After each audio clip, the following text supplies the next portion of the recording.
recording. Yeah, double speed would be too fast even for podcast reference. Yeah.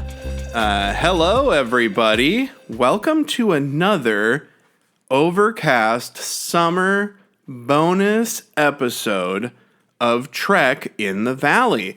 My name is Adam Ordall Quinnell, and as always, I'm here in Van Nuys, California with... Hey, how's it going? I'm Al Hurd here. Al Hurt, ladies and gentlemen, and we're going to talk about... So last week, we talked about Star Trek The Motion Picture. Yeah. Thank you for hanging out with us in this nebulous time between seasons. We keep waffling back and forth on like changes that we want to make for season 2 or whatever. Ideas. For the 7 of you, we want to make season 2. We want to come back strong.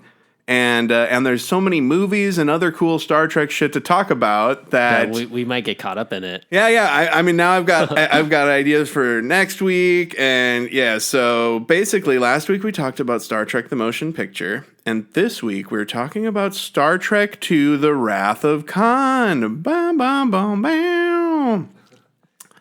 Yeah. Wrath of Khan. Al, overview, what did you think? You'd never seen it before, correct? Yeah, this is my first time, yep. And It's pretty dope. Yeah, I enjoy it a lot. It's probably of the Star Trek movies, definitely in my top 3, with like First Contact and Voyage Home with the whales that I have a soft spot for. So I love it. I was really excited to talk about it. I think it's funny that like last week's episode. Oh, 1 second. I got to stop for a second. I had to turn my ceiling fan off. Hey. So here, we've got the movie up and we're going to talk about it. I made a bunch of notes when I watched it this morning, and, Al, just like you said, you thought you enjoyed it. Your overall impressions. No, it was pretty insane. I mean, like just what is it, Montalban? What's Ricardo Montalban and Kirstie Alley. Kirstie Alley. Kristen Allen is an alternate universe version of Karen Allen from the Indiana Jones films.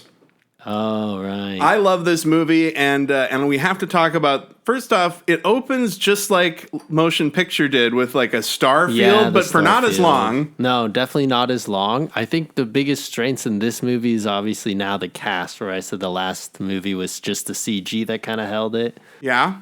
Everybody that acts their ass off in this one. It's all cheesy. It's perfect. I've got some tweets that I'm going to use as notes because I was tweeting about it while I was watching it. Oh, okay. And there's a few things about the performances that I love. So Starfield, excellent, very simple title card. Star Trek II, Wrath of Khan. Right. And then it's what? Captain Kirstie Alley from Cheers on the bridge of the Enterprise? What? You see the rest of the crew first too, and you're expecting to see Kirk. But you can tell it's not Kirk. You can hear their voice, sure. I believe. So then it's like, who is this? And it's Kirstie Alley. And then they mention that there's a ship with a distress call, and it's the Kobayashi Maru. Oh, yeah, that's right. And motherfuckers know what's up. It's like, that's one of the things where even if you only have the passing knowledge or like the semi-fan knowledge of Star Trek that we had going into this, you know what the Kobayashi Maru is.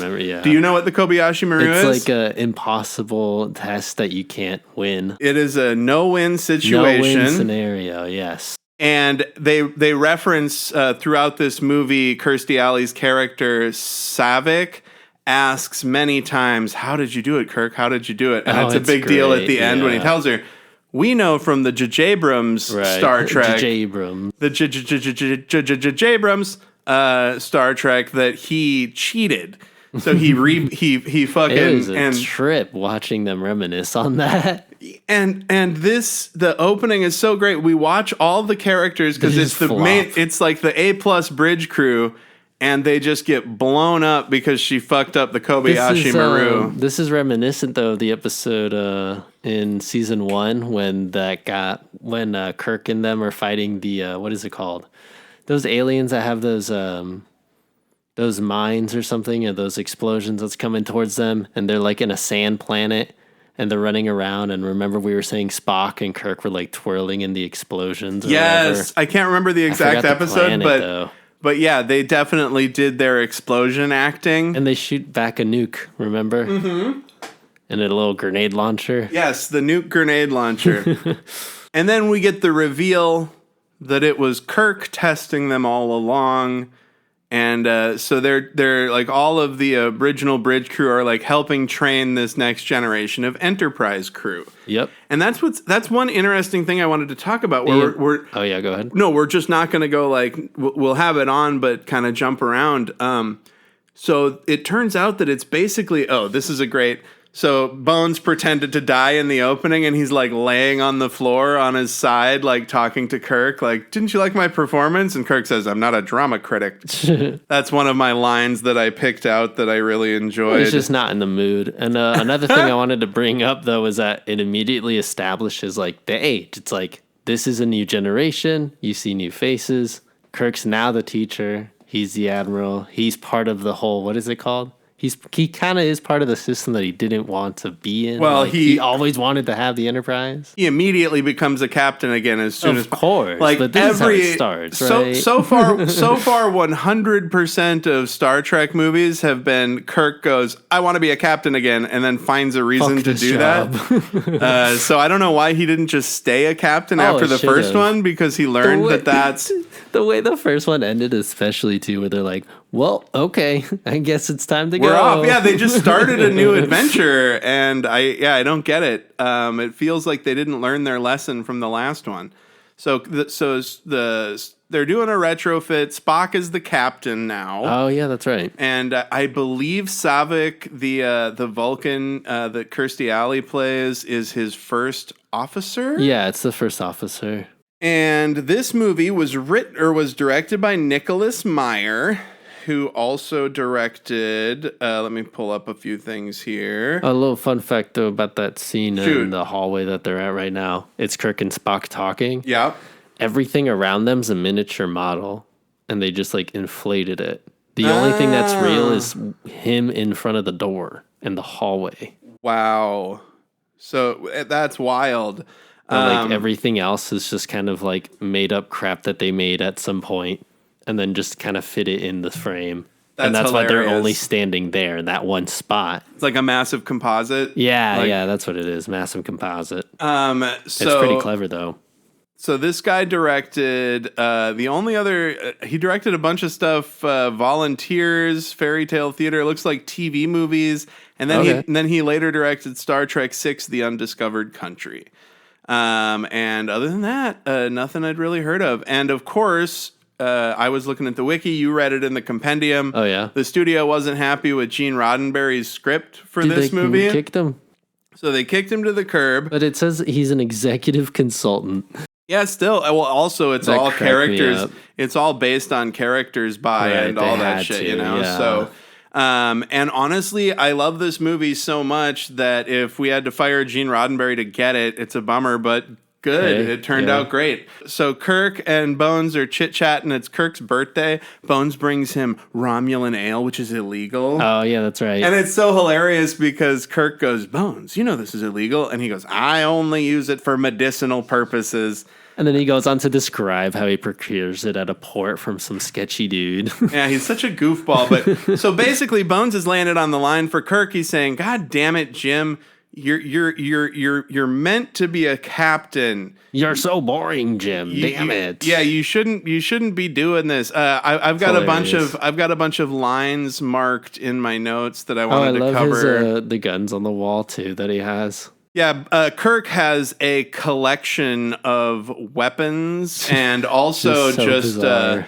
just shit that he has collected over his Various adventures. Total bachelor pad. Exactly, and so Bones nails it. He says, "What if this thing?" Oh wait, so we haven't got there yet.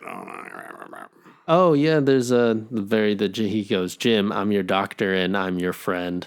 There's like a lot of repetition of those two figures lines between, the trio. And the whole Kirk, movie is Spock and Bones. it's built on the friendship them. of the crew, and they're kind of. It's interesting that they're showing this new generation kind of how to do it to Bones he says to Bones, as a physician, you should know the dangers of opening old wounds, which is an excellent line because it foreshadows and then it cuts to foreshadows to what's going on with Chekhov. So Chekhov is the first officer on a Starship Reliant. The Reliant, which they mention in some other shit in Voyager or Deep Space Nine or something. Oh, okay. Maybe one of the future movies, but so he's on a ship with a new captain, and they're part of a project called Genesis, and they're looking for a barren planet that has no life for some reason, and they're at Alpha Ceti 6. Yeah. And they are going to go down there and make sure there's no life before they do this experiment. And they're getting a minor energy reading, so they head down there in this dusty fucking desert planet. There's so many doubts though before they're like, maybe we should go. No, I mean, might as well. We're already out here, kind of deal, you know. And they decide to land. And check it out. And it's just Chekhov. It's just Chekhov and the captain, which seems bad. There should have been one security officer. They should have had some other people with them. But excuse me, they find a shipping container, and it looks like people have been living in it. And then, whoopsie, Chekhov sees something. First off, he sees a bunch of books that are like Moby Dick and other books. Oh, yeah, that's right. Yep. And then he sees that the seatbelt says SS Botany Bay. And so tell us about the Botany Bay, Fredo. That's from what does that matter? Space Seed. And then the Botany Bay, though, was wasn't it part of the ship that was... The Botany Bay is the ship in the 96, 97?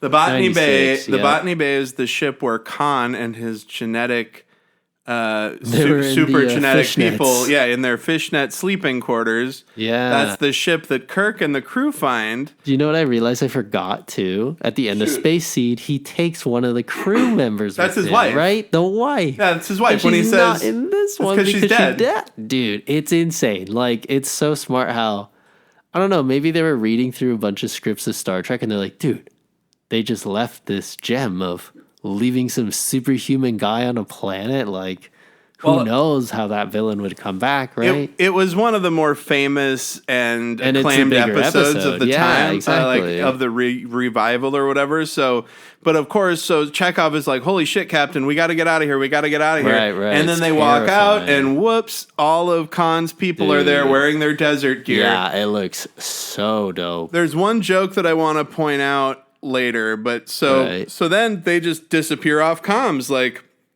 the Reliant crew can't raise them, and we find out that they are. So here's the joke. So the next time we see the captain and Chekhov, they have all of Khan's people. They're in one of the shipping container things.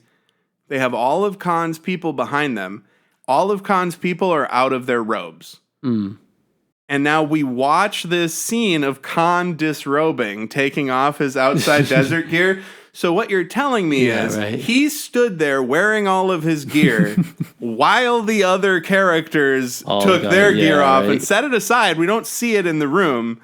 And then he interrogates Chekhov, and this is Star Trek II, the motion picture, Wrath of Khan. Exactly. And we need to build this. And this is where I want to talk about one of my big, not problems. It's a good shot though, cinematography wise, when it shows it goes from the gloves and you follows his hand to his face. And when it reveals his mouth and shit. Yeah. It's a great reveal. But they could have. But it's like they're all watching. Why? In the back they too. know who it is. Yeah, his right. people know who he is. They don't need to be suspensefully, breathlessly watching this happen. Maybe they trained for this, so Adam. Ricardo fucking Montalban as Khan. Our first look at the big bad. He's apparently he was supposedly the most famous actor in that movie at the time. Yeah, dude. In the 80s, he was incredibly famous. Right. They probably he did had like Paradise Island, right? Is that what that is? No, it was Fantasy Island, but close. So this, while we're gonna get to the discuss. So there's two things, and you can cover one because you brought it up to yeah? me. So yeah. him and Chekhov know each other in this scene, but as we know from our Chekhov countdown from the first episode, Yeah, that could have first possibly season. happened because Space Seed was season 1. and Chekhov wasn't in season 1, so I was he never I was met. immediately confused. I just went with it because I had some serum and I'm an idiot. But then You when you, I was like, bro, no, what? They dude. never met. They never I met. was just like, oh shit, he got him. He knows who he is. I think oh, maybe man. it was I would like to think like how what is it called?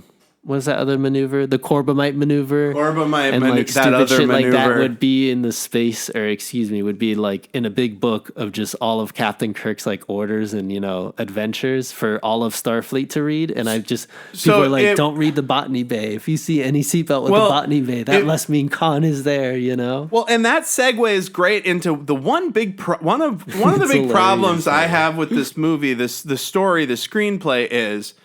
So what we find out in this, so let me break it down. So they cover it all really fast. Yeah, this planet Ceti Alpha 6 where they went to fucking where they went to test this device that they need a barren planet for. The Reliant. The Reliant, Genesis. Yes, with the Genesis device. So Ceti Alpha 6 was before that, at the end of Space Seed, Kirk finds a rough but ready planet to put the superhumans. Right. And the one crew member who goes with. He's like, you know what? I'll just give you a planet to conquer, you fucking psycho. Yeah, do your thing and let's see what happens. And Khan is like, all right. And dude, Spock's like, are you sure we should have done that? And he's like, whatever, bye. Yeah, they can. We're never going to hear from them again. Kirk, literally, it cuts to a shot of Kirk washing his hands. So they drop them off at this planet, Ceti Alpha 5. Yeah, right. And now, 15 years later in the timeline, the Reliant is at Ceti Alpha 6. Mm-hmm. Now, no motherfuckers on the Reliant. And if we let's give it that Chekhov was on the ship, but he just wasn't in the episode in season 1. Like they met, right? Right. Just we didn't see it. Okay, whatever. Probably. But so now what you're saying is, so this is just a coincidence. So the whole time that they're going to Ceti Alpha 6 to see if it's barren, Chekhov never says, Ceti Alpha 6. I remember an Enterprise mission that ended with us leaving the universe's most terrible villains on a planet that sounded similar to that. He's not in the red folder. Ceti Alpha 5, yeah. So not highlighted anywhere.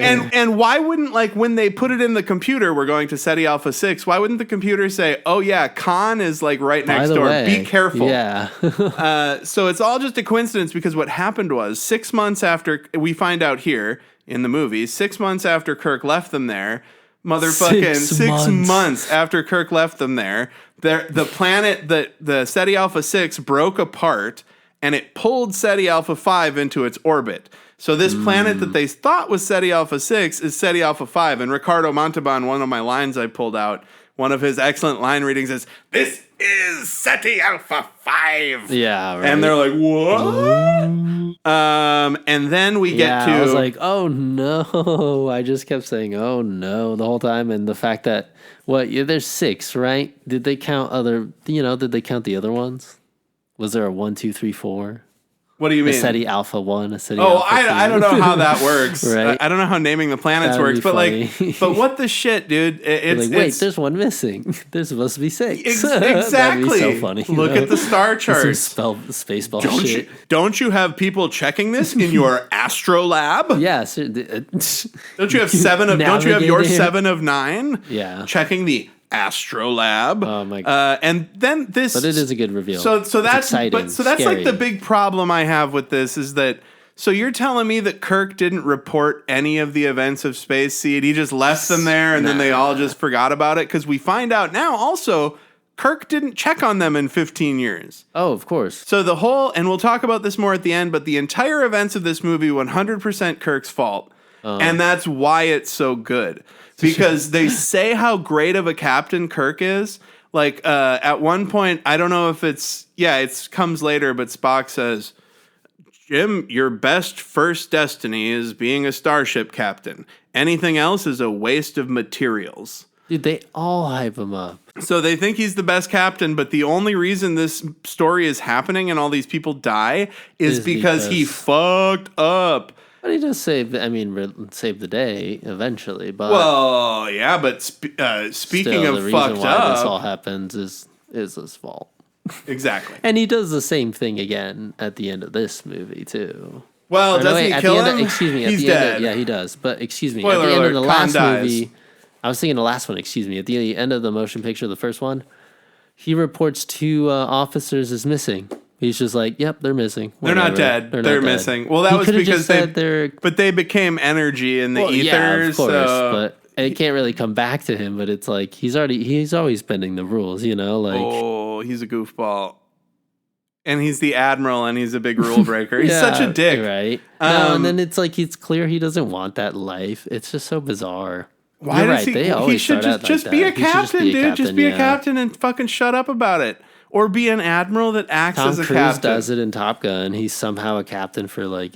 He's a fucking pilot forever. Pilot for years, yeah. There's a good and we're still in Chekhov and his current captain, in this container getting interrogated by Khan. Oh yeah. And so then one of the reasons I didn't watch this movie that much as a hated kid, it, yeah. but I watched. It's really good. It's great. So well done. So Khan reveals this big disgusting monster bug, a giant like hot dog sized bug with all this carapace action and these weird mandibles, and he says that its babies will burrow into your ear and then make you susceptible to suggestion. So he pulls these disgusting babies from between the plates on its back, and then they put them in the helmets of Chekhov and the captain. And then there's a very disgusting series of shots of the thing going in his ear. Here, we're going to watch that. But it's also why, what's it called? They created the PG-13 rating. Is part of it. Right, because this is like right in between, PG, because Star Trek was on TV all the time. Families were watching it together. But then the 13, this was like the other part where it was like, oh, there's gore. There's like some torture. There's like...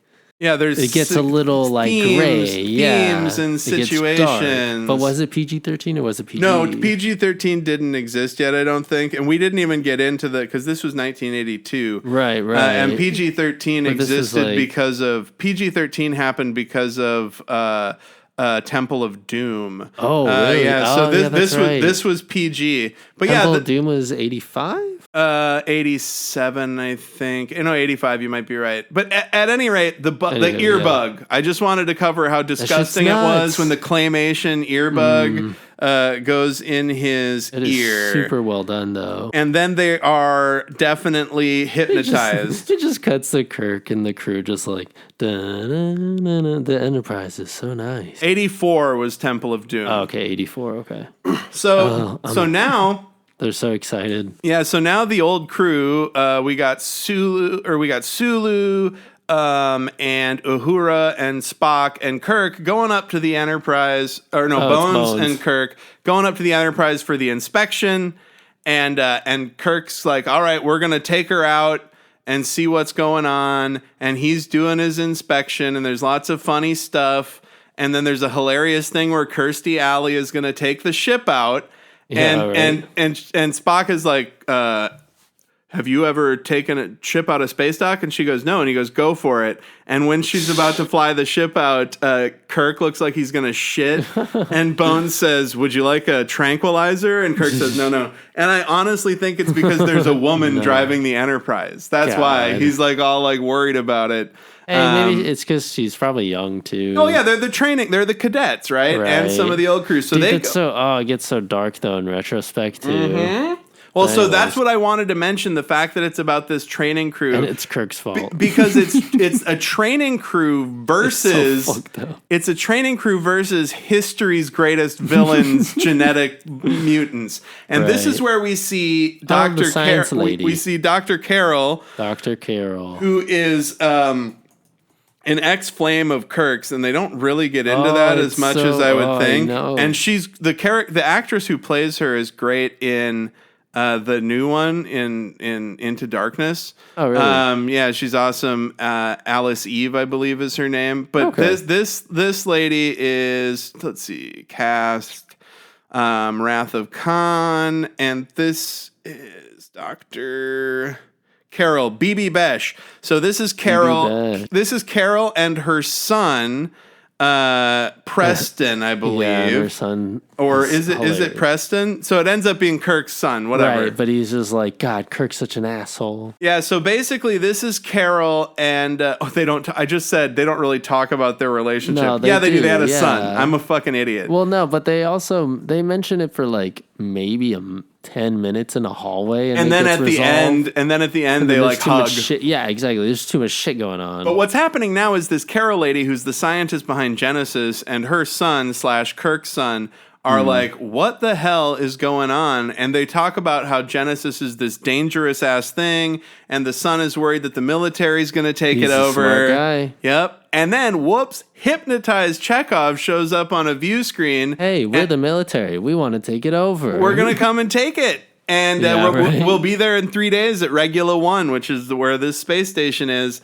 And Project Genesis is going to be moved to the Reliant. And he hangs up, and they're like, what the fuck? Yeah, right. They're very upset. And then it shows, of course, that Khan Too is bad telling they didn't make 2 Genesis. Chekhov what to do.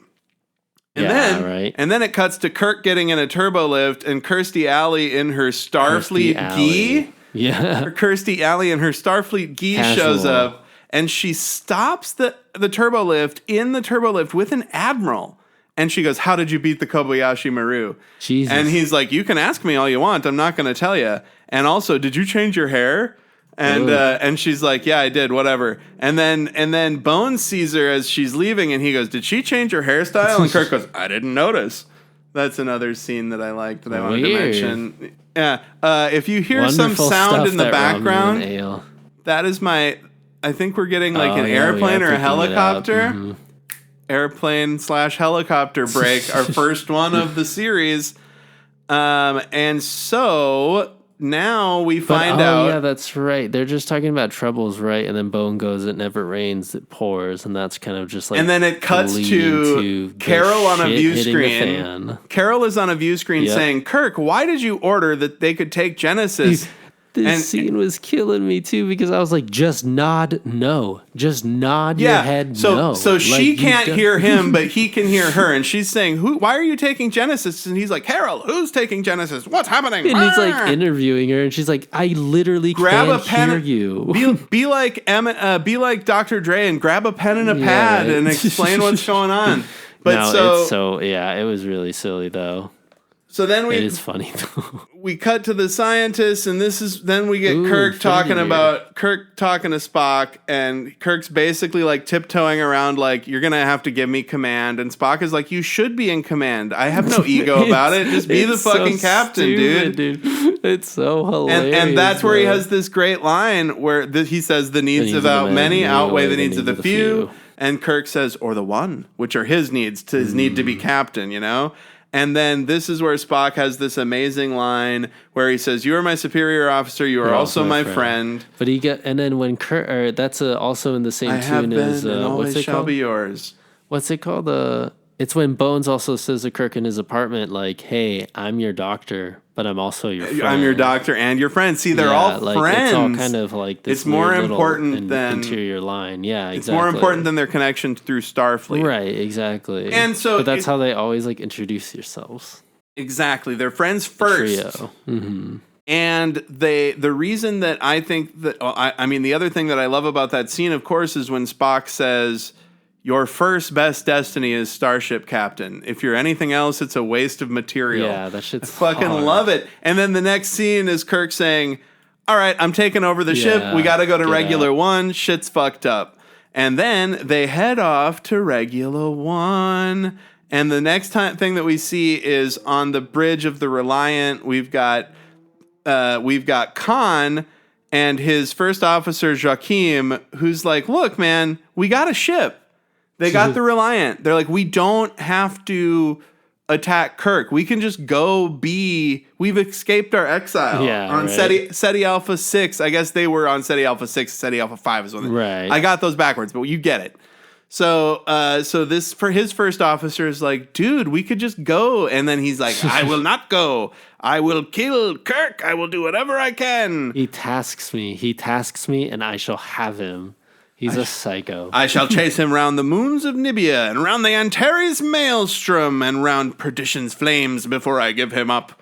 It's fucking great. Crush it. And here's what's interesting. So he's supposed to be this genetic Superman, right? But why wouldn't they make him not a dick? Why wouldn't they find like some way to genetically make him not a dipshit? And now we get the reveal. His wife died. Maybe he should be like, I should probably find something else to do. Well, he blames Kirk for his wife dying. True, but it's like just him. Yeah, and we find out no one in his crew is like, they should overthrow him immediately. Stop. Mutiny. Yeah, right? We should mutiny right away. Anywho, Definitely mutiny. That's another universe. We definitely should mutiny. That's what they would say. So that now we get the reveal. It cuts back to and so they're gonna go after Kirk in the Reliant.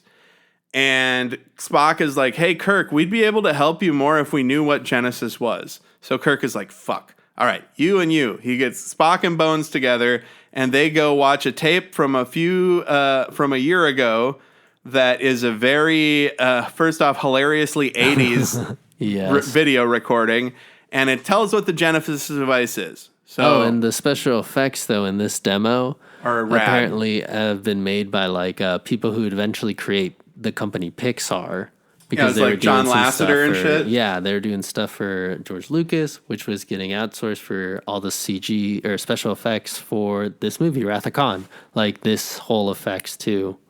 There's some great like fractals and early 80s computer effects. Oh, it's insane though. But basically it's this Carol, Dr. Carol, explaining it still kind of holds up, honestly. Absolutely, dude. Yeah. And Genesis is rad. So Genesis is basically like, they'll just terraform an entire planet in a second.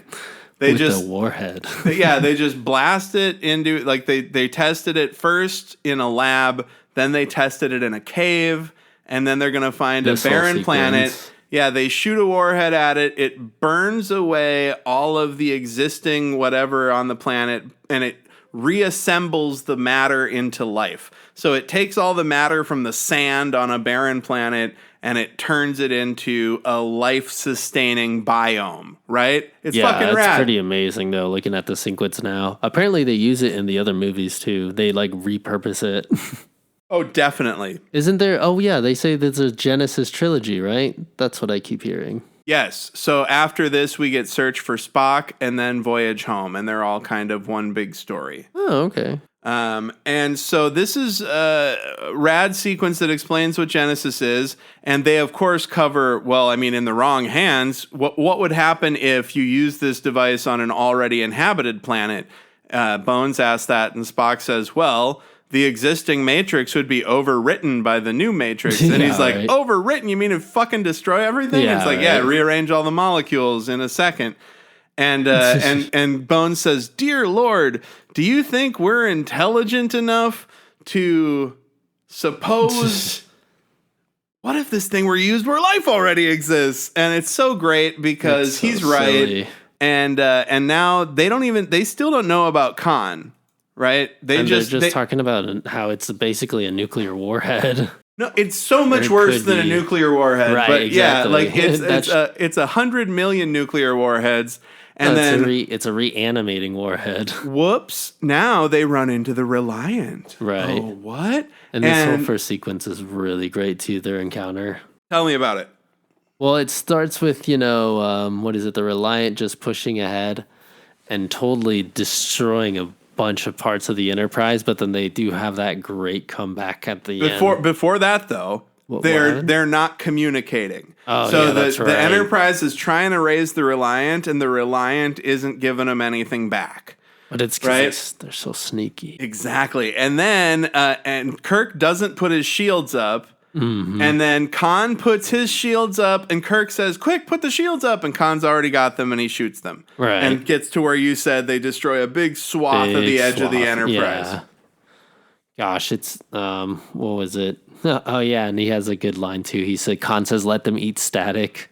Yeah, but to be quiet. Right. Let them eat. That would be a great name for like a punk song about this story. And Khan quotes the Klingon proverb, "Revenge is a dish best served cold." That's where this comes from. Like that's been quoted a million times.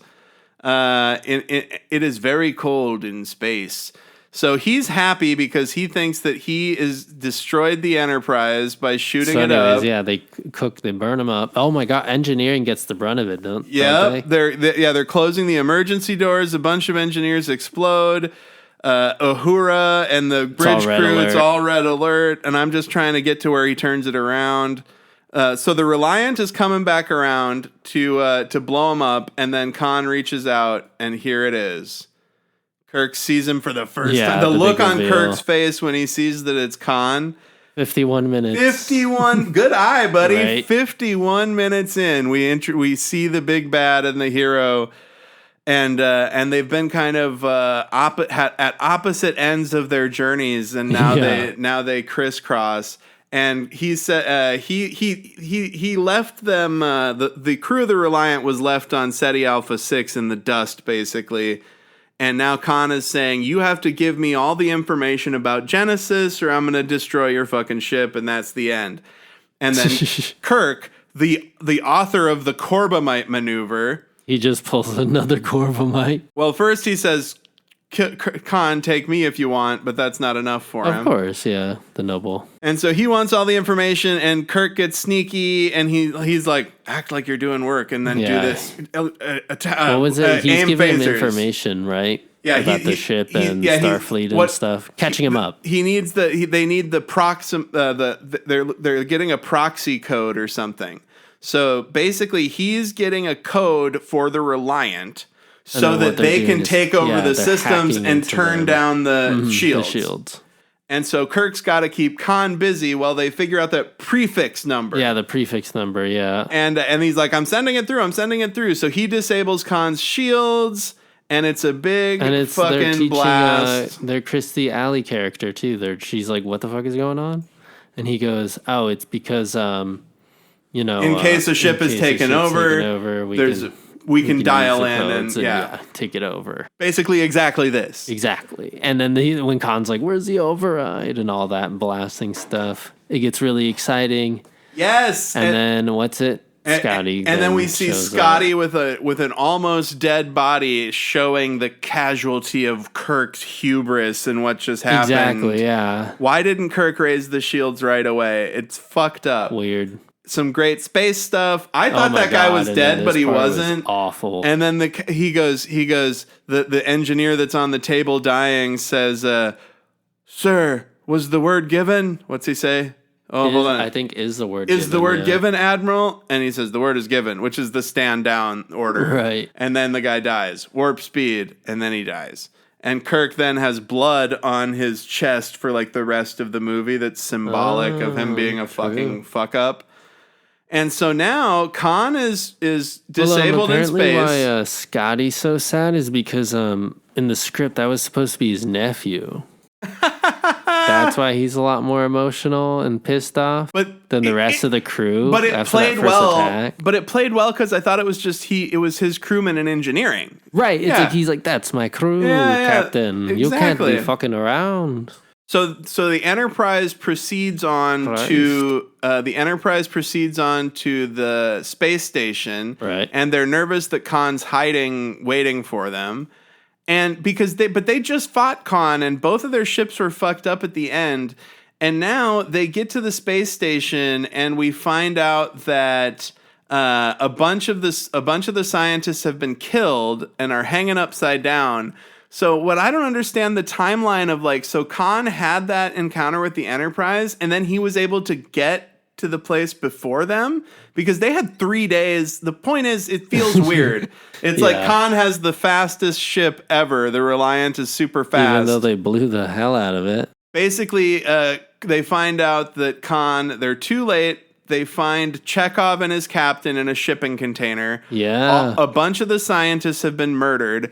And then they're going to get on a platform and transport to wherever the main doctor Carol and her son transported to. Oh, okay. And that's the thing. Like, so they're going to just transport to those coordinates to try and track them down. And Bones is like, but what if they didn't go anywhere? And Kirk is just like, Bones, we got to go. And so then, so when they found Chekhov, the first thing Chekhov tells them is, they put a bug in my ear that made me hypnotized, and I did things for them. Really? Yeah. Yeah. And then they're going to beam to wherever the doctor is. And so they beam to wherever Dr. Carol and her son are. And whoops, we find out that they still had bugs in their ears. Yeah, right. And so they still had. So here's the thing. This is another one of my little plot hole things. Like, so your crewman tells you, this villain put a bug in my ear that made me do things. And you don't ask them, Al, you don't ask them, did you get the bug out? Yeah, where's the bug? Or do you still, where is the bug, Chekhov? Where's the bug?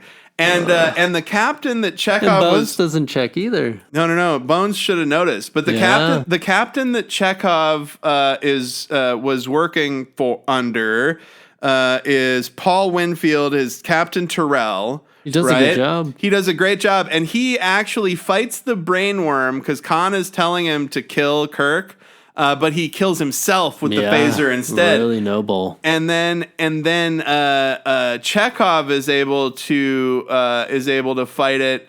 Oh no, Chekhov doesn't have to fight it because when they kill the other guy, I guess this brain bug died because the other guy died. Yeah. But there's a disgusting. They need Chekhov alive. And they also need a scene of the brain bug disgustingly crawling out of his bloody ear, and then they zapped it and it lit on fire. I thought he died. I was like, oh my god, Chekhov died. Like I thought the bug just munched him and left, but Kirk does Shatner does some insanely good acting in the scene where he's talking about, but like a poor marksman, you missed your target. Yeah, he keeps taunting him and leading Khan on. Yep. Playing on his emotions. So Khan grabs the Genesis machine and he's off to do his thing. Oh, and then the famous line though.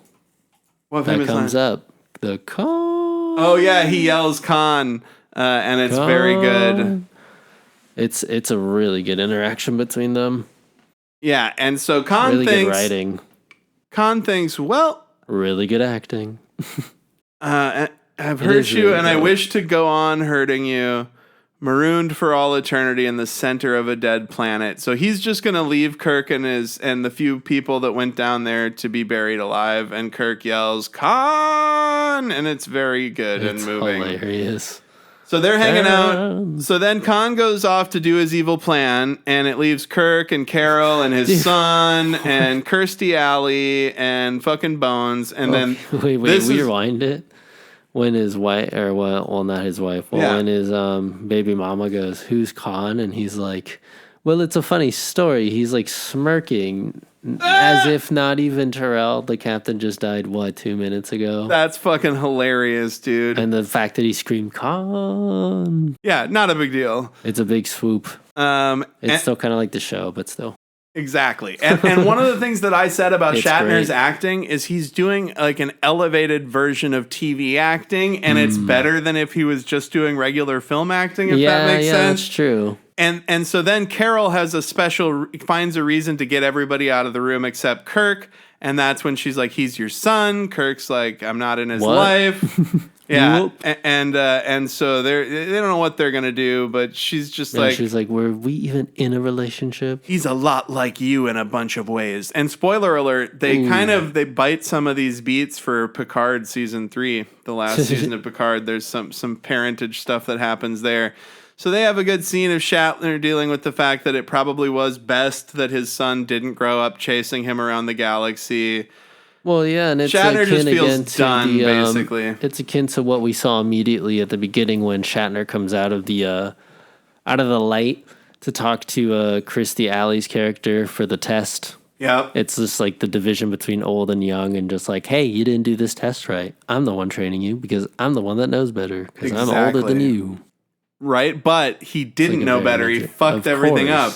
That's the big reveal too in this this scene. One thing that I want to mention is after they work through a little bit of their weirdness regarding them having a kid together, and they say that he's 15, but he looks 29. And then she shows them. She shows them the Genesis I was cave. wondering how old that kid was. He was like in his college years. Yeah. So she shows him she shows Kirk the Genesis cave, which is this verdant, lovely area where they grew all of this life. And it's wonderful, and there's animals really and all kinds of paintings. shit. Yeah, great map paintings, awesome effects. And then let's see. And then Kirk, let's see, what did he do here? He doesn't. Okay, now they bring it up. It's hour 16. They bring up the Corbomite maneuver. Oh, really? Or not the Corbomite maneuver, the other test. The Kobayashi Maru. Excuse me. Oh, she's asking him, yeah, so how did you get out of it? And he tells her. I love how Bones hypes him up, too. I would really like to know. You're looking at the only Starfleet cadet who ever beat the no-win scenario. I reprogrammed the simulation so it was possible to rescue the ship. What? He cheated. Yeah, he the cheated. Son He changed just laughs and goes, he cheated. So the whole crux is, as Kirstie Alley mentions, you've never faced death like this. You haven't. Yeah, and then that's what the plot point and is. he goes, I don't need to, because for me there is no-win scenario. And so basically he lied and said that they needed 2 days to get the Enterprise ready because he knew that Khan was monitoring their comms. Yeah. But he only needed a couple hours, and now they're back on the Enterprise. And so yeah, there's more like what's that? What's the uncoded messages on the channel part? So here's a couple things that I want to mention because we've been there's doing a lot that good job, happened. not to pat us on the back, but this has been an engaging discussion of the movie. But earlier, Kirstie Alley's character quotes a Starfleet regulation to Kirk, and Bones goes, "You don't have to quote it to the Admiral." And then Kirk fucks something up immediately, and afterwards he goes, "Ensign," or whatever her rank is, lieutenant. Yeah, lieutenant. Keep the quotes from the manual coming. And so then he was communicating false information because if you're communicating over an uncoded channel in a crisis, you're not supposed to give critical information. And they were on an uncoded channel. So she knew that what he was saying was false just in case Khan was listening. Oh. And he knew that she would know because they're both such dorks for regulations, I guess. And then Kirk's got to figure out how to get out there and fight Khan. And the funny thing is, Khan's crew again is like, "Look, man, we fucking made it." Oh yeah. So now they have another. They're gonna have another interaction with Khan and Captain Kirk. And so I thought that this bit, when they both have wounded ships and it's captain versus captain, it really reminded me of Balance of Terror. Yeah, that's Right? true. They had to bring that energy back. Yeah, this And that show, excitement, that vibe. The submarine vibe. this show hits so many good beats and like tonally, like the stuff that I really liked about the original, and the shots of the Reliant and the Enterprise flying through space look great. So basically, Kirk is getting Khan to chase them into a nebula. Yeah, he's baiting him. Where you can't have shields up. No. And he's playing on, so this whole movie, we'll take a pause for a second. This is also a very good turning point, though, why Kirk wins. And it happens again and again and again because the first officer on Khan's ship is like, this is a storm. We're fucked if we get stuck in here. Like, we can't get out. And he's like, fuck it, go in. And he's like, no. Or no, he says, warn him. Let him know that that's a stupid move. And they miss on purpose, right? And even Kirk knows, no, they were just warning us. And then his first officer's like, no, are you sure we can't go in? Like we shouldn't go in. Well, so basically what it boils down to... fucking going. And it's just Khan's arrogance. It's his arrogance. What it boils down to is Khan's first officer is like... the smartest person in the movie. Khan's first officer is just saying, look, you won again. Yeah. We got escaped. the Genesis machine. We can go to a barren fucking moon anywhere and start our own perfect civilization. And Khan's like, no, I will follow him into hell's heart. Yeah, and so it's basically one of the big themes that, one of the books on the shelf in the Botany Bay is Moby Dick. Fucking Oh, Khan that's right. Khan is Ahab. Fucking Kirk is, think about it's that. very heavy-handed, Yeah, but Khan that's is, true. and Khan is I'm gonna do quoting this. Khan is quoting Moby Dick at the end. Oh, yeah, that's right, So that's that's all Moby Dick stuff.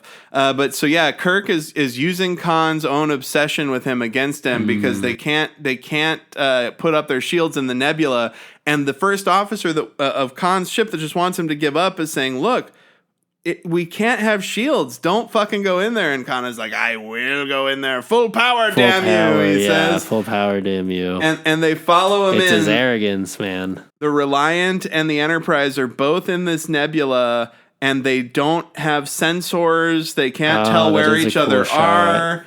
Yep, we just saw a shot of the Reliant passing over the Enterprise, or vice versa, and they're trying to figure out their next move. And basically, Kirk gets behind the Reliant, and they Yeah. blast him, and then boom, Khan's ship is dead in the nebula.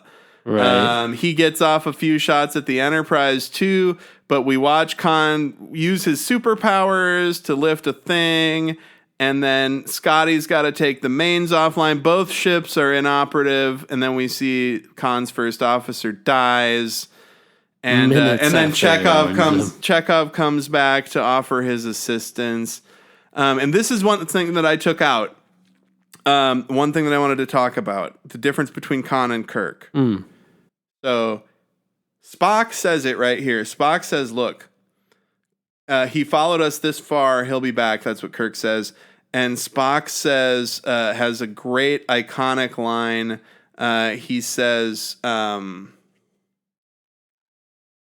he's intelligent, but not experienced. His pattern indicates two-dimensional thinking. And that's the difference Khan is intelligent. He's super strong, whatever. He doesn't have Kirk's experience being a captain, and being out true. there and kicking ass. I guess he only knows how to survive on a planet Well, that gets off orbit. well, and just that he's not he doesn't have the experience of being a leader. He let his that's own true. shit, the needs of the many, etc. Oh, that's right. Yeah. Yeah, so Khan doesn't believe in the needs of the many. It's only the needs of the one for him. And they blast him, and then there's an epic scene where Oh my god, that's right. so Khan is there- dying, and he presses this crazy button to launch the Genesis device. Oh yeah. And he's basically just going to set off the Genesis device to hopefully destroy the Enterprise and himself. And he dies, Right. and the Genesis device goes off. But the ship, the Enterprise, has to get away, but they took the mains offline. Oh my God. And it turns out somebody is going to have to go into this radioactive reactor to fix something Yeah. in order to get the Enterprise out of there. And Spock is down there, and he's like, I'm going to go into the radiation zone. And Bones goes, no human could withstand that. And Spock says, I'm no human. And he gives him the Vulcan neck pinch. And it's not even that. He's like, well, hey, how's Scotty? And then Bones turns. He's like, well, he's okay. Oh yeah, he just knocks him out. That's how how Spock gets him to look the other way. Yeah. And then before Spock goes into the radiation chamber, he puts his hand on Bones' face and he says, "Remember." And that'll be important if we ever talk about the third movie. Mm-hmm. And then Spock goes into the radiation chamber. He gets irradiated. And they get It's the a ship huge online. death scene. It's a big deal. And then they take off. Because make it. They show Khan with his face melted, and he thinks that he's got the one up, but he doesn't because whoops, the engines come back online. And this I wanted to show you. So the actor who says that the engines are back online Yeah. is Bruce McCullough from Kids in the Hall. So Spock gets. That's Bruce McCullough from Kids in the Hall that says, the engines are back online, Captain. And it looks and sounds exactly like him. It's fucking hilarious. And because of Spock's sacrifice,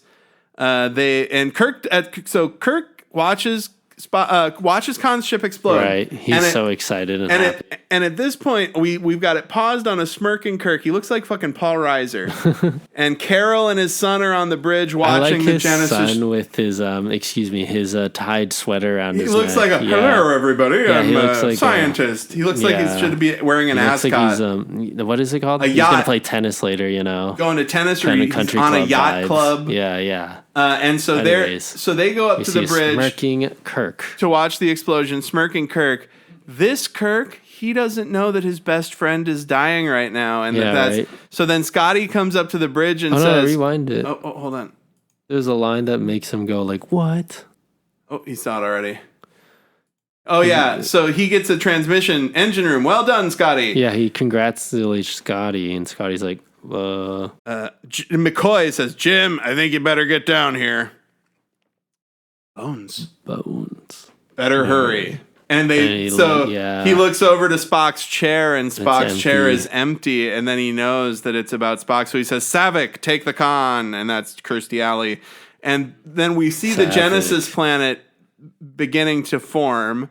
Kirk runs down to engineering, and then we get that beautiful scene that I love between Kirk and Spock, where Spock is on the other side of this piece of glass dying, and he says, the needs of the many outweigh the needs of the few. You are and will always be my friend. All the great classic lines. No, what does he say? He goes, I am your superior. Excuse me. He goes, I'm your first officer and I'm your friend, or something like that. He hold on, we're gonna. He says it eventually. Yeah. The needs of the many outweigh the needs of the few, and then Kirk says, "Or the one." Wow. Or the one. Well, Spock says, "Or the one," because he's the one now. Mm-hmm. Come on, I just want to get to this line that Al wants to see. Oh, Spock, his face is all radiation burned. I never took the... this is great. Spock says he never took the Kobayashi Maru test until now. Oh, that's sad. What do you think of my solution? He says to Kirk.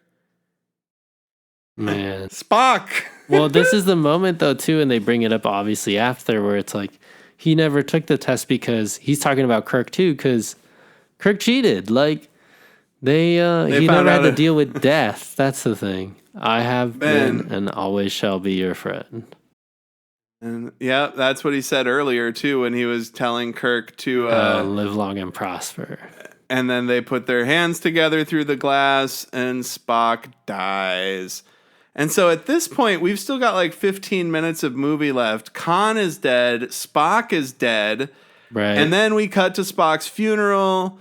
Kirk says very moving words. This death takes place in the shadow of new life, the sunrise of a new world. That's the Genesis planet. The world that our beloved comrade gave his life to protect and nourish. He did not feel this sacrifice of vain or empty one. Yeah, dude, it's such a great fucking Kirk...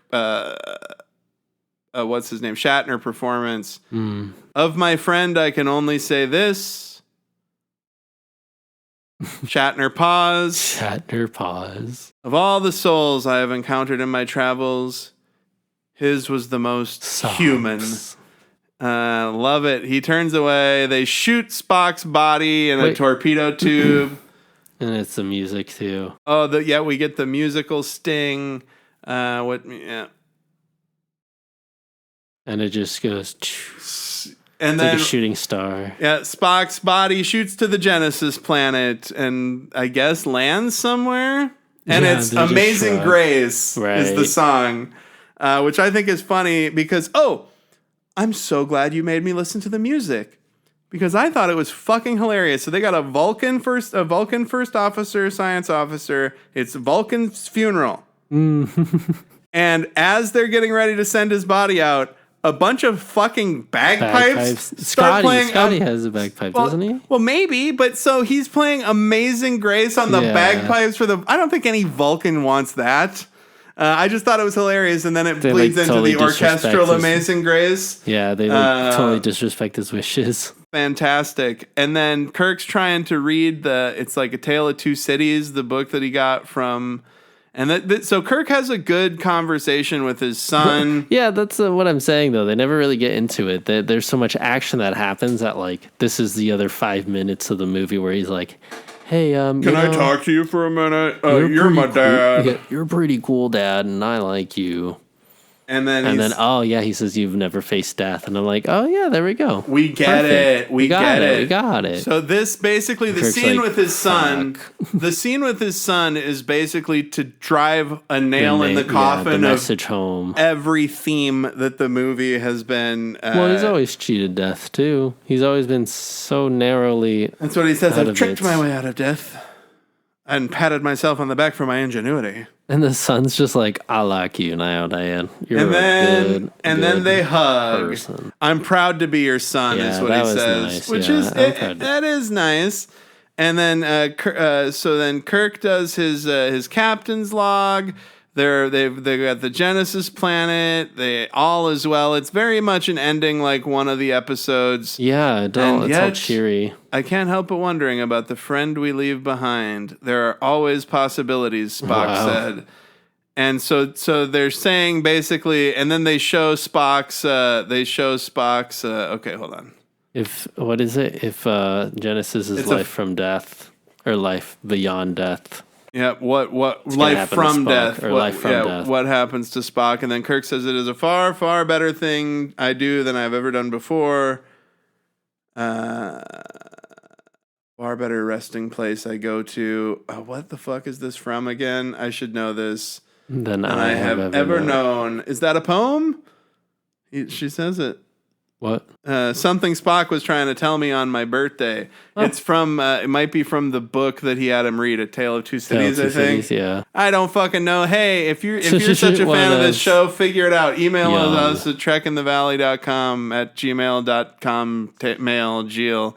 And she asks Kirk how he's feeling, and he says he feels young. Oh, he's ready. He's Yeah, ready. he's so now he's fresh This is and the hero accepting his mission after all this time. I get it. He trained the trainees, but really, He was training himself the whole time. He was training himself. Well, he had to blow up a couple of engineer officers. Yeah, he had to kill a create bunch of new people planet. to learn a thing or two. And And they he show killed his the first officer. the Spock. ending before the credits is they show the Genesis planet, and then they show Spock's fucking torpedo tube. Yeah.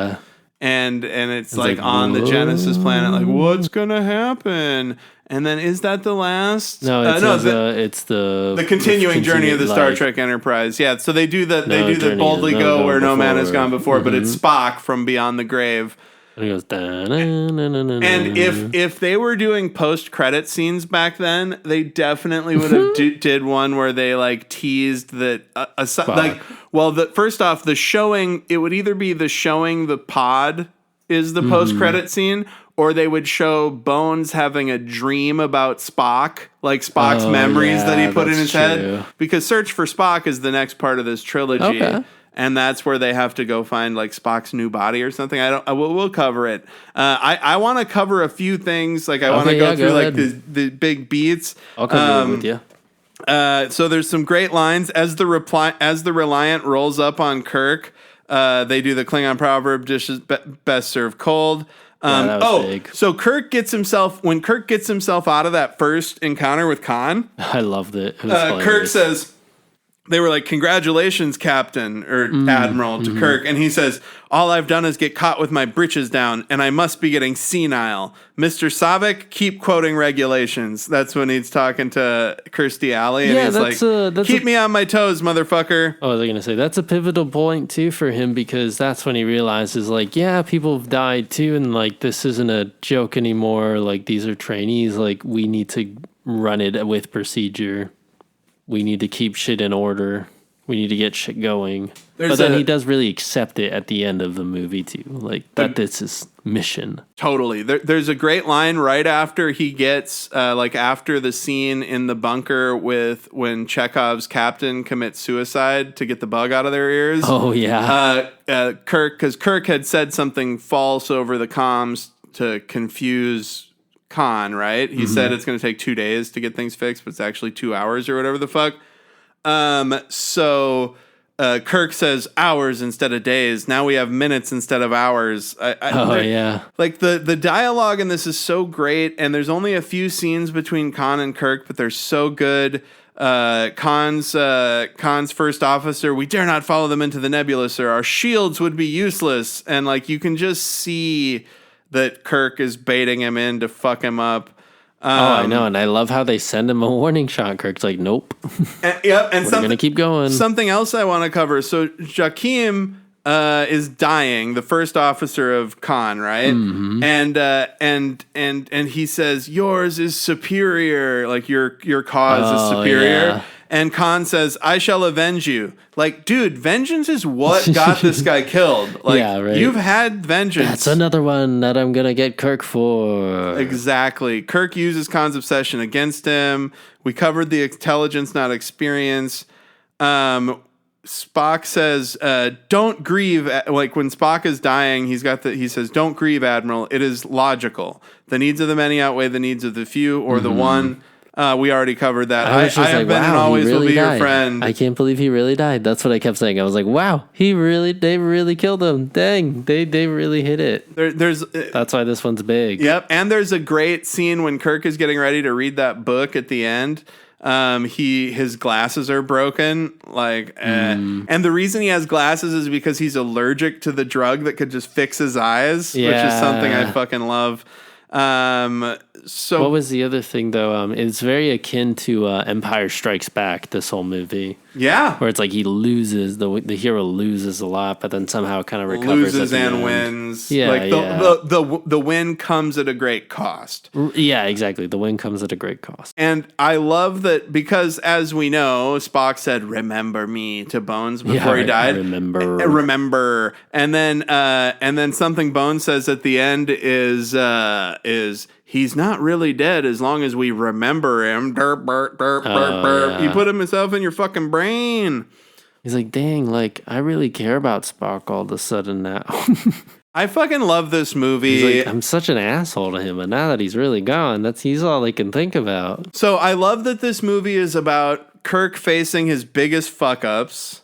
Well, his fear of aging too, and his fear of aging. Let's go. And it's so diametrically opposed to Khan, who, like, if Khan really cared about the fate of his race or whatever, he would have taken his crew members' advice and just left with the Reliant. Oh yeah, that's what I'm saying. Kirk's like literally blowing up his past. You know, he's like literally killing it. You know, he's like, I'm over this. It's like in that ready to take over the Enterprise. It's like in that new Star Wars movie. Forget the past, kill it. Yeah, right. Kill it if you have to.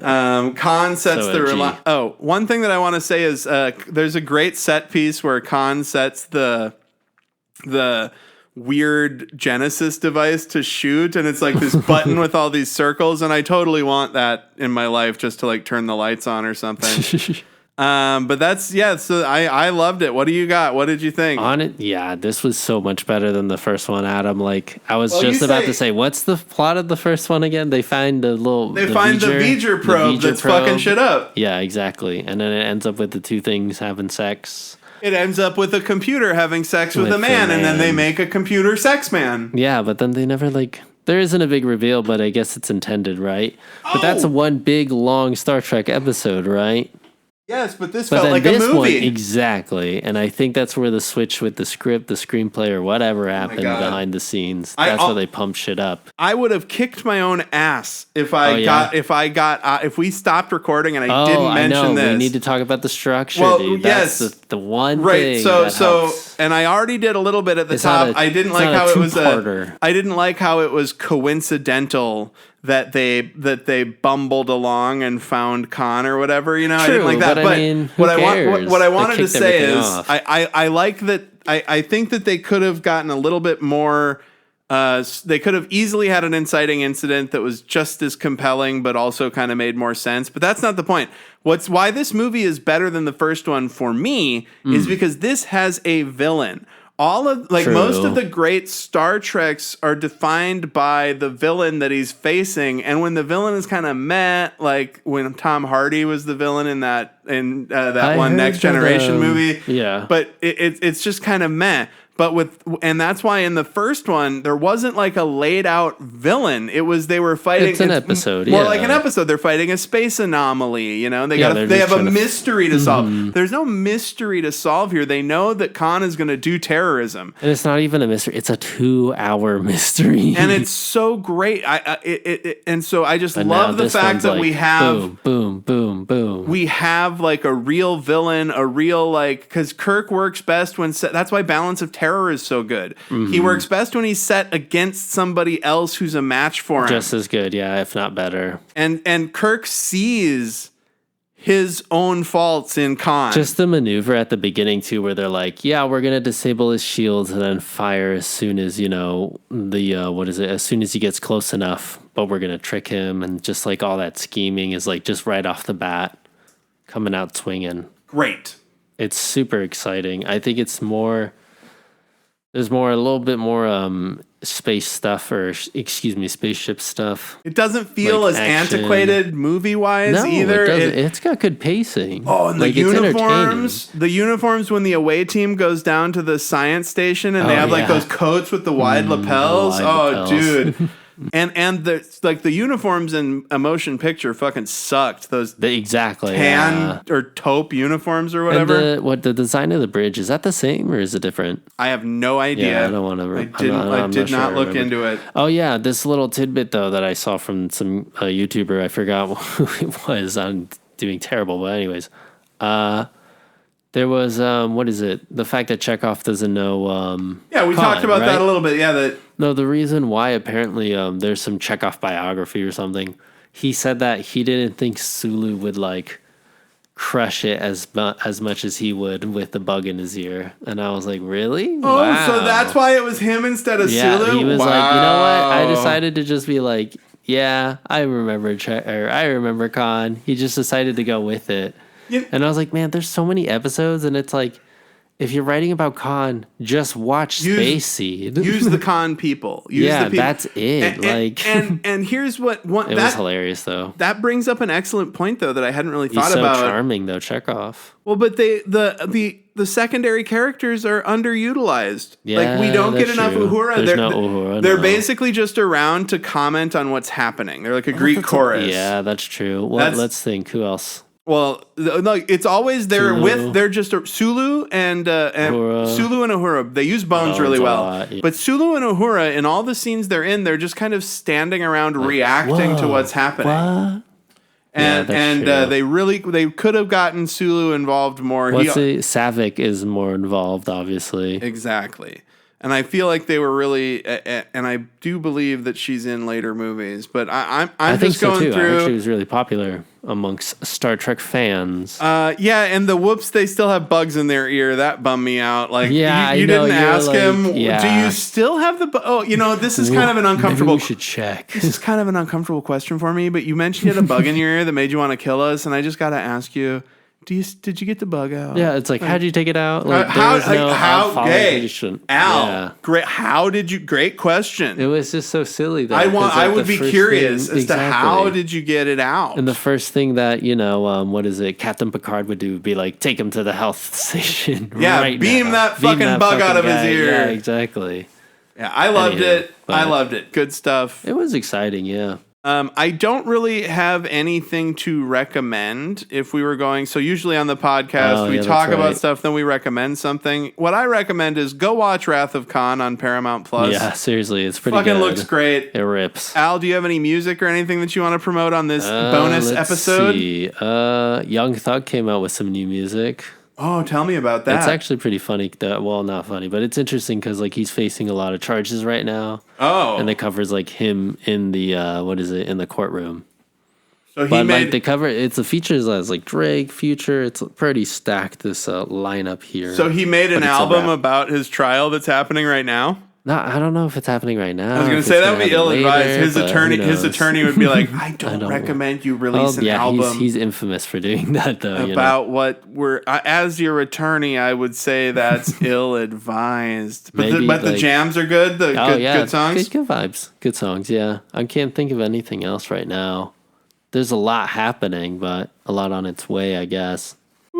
Oh, what about? I mean, you've just been cramming through Zelda, right? The new Zelda. Oh, I do have Tears of the Kingdom. Yeah, of course, that I can one's recommend massive, that. right? So that's why I don't really have anything to recommend because I've just been busted playing through that. Tears of the Kingdom. My wife and I are playing our own saves, and it's been a lot. And I've been trying to do some comedy writing and shit, but. My girl and I has been doing another run of The Sopranos. Oh yeah, again, yeah. Well, yeah. Season 3. Oh wow, you're we're cranking through it. I restarted JoJo immediately after I finished it. I wept during the finale and then just immediately started it over. Oh. And then I was like, oh yeah, this show is about vampires. I know it starts out so fucking weird. Do you know how it man. starts out? It starts out with some asshole kid kicking a dog. Exactly. And you're like, fuck that kid. And then that's from the get go. You're just like, this guy's an asshole. And I didn't really like. Yeah, I mean, fuck, dude. And right now, I get so mad. They're on their way to. They're just getting ready to leave to go find Dio in Egypt. That's that's a good. Kokoyan just had his flesh bud removed from his face. Mm-hmm. So watch JoJo, watch JoJo's Wrath good. of Khan, check out Young Thug. You know, I don't agree with him talking about his case outside of court, but free speech, he can do what he wants. And so thank you so much for listening to this bonus episode. We're probably going to do another bonus episode or two maybe before the season 2 starts, but thanks for following along with us. You can email us at trekinthevalley.com or trekinthevalley@gmail.com. You have the bumper anyways. We have the bumper anyway. But you should email us if you haven't. Tell us we're doing a good job. Yeah, let us know. Thanks so much. Enjoy the rest of your summer if you don't check in again. Bye. Bye. Thank you for listening to Trek in the Valley, which is hosted and produced by myself, Adam Ordal-Quinnell, and Al Hurt. If you like the podcast, please subscribe, rate, review it, do all the things that people do. If you want to find us on social media, that information is in the episode description on your favorite podcast app. If you want to send us an email, you can do that at trekinthevalley, all one word, @gmail.com. Thank you so much. Keep listening.